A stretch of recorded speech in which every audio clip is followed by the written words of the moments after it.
put some of that Engine Ice coolant in the four-wheeler, and I am noticing, well, it actually kind of heated up right there, but I am noticing when I'm driving at 35 miles an hour, it's staying cool. The bars are actually at 2, and normally it's at 3 or 4, like we're seeing right now, just at an idle and stuff. But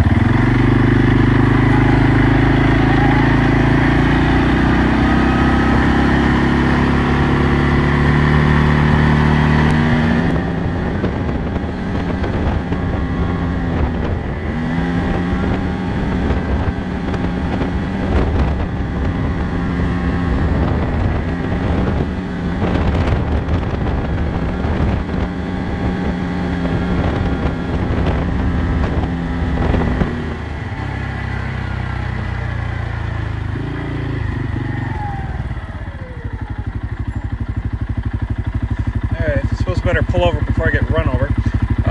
But yeah, it stayed at 3 bars, and before I put in the engine ice, it was consistently running at like 4 bars and stuff, 287 miles, so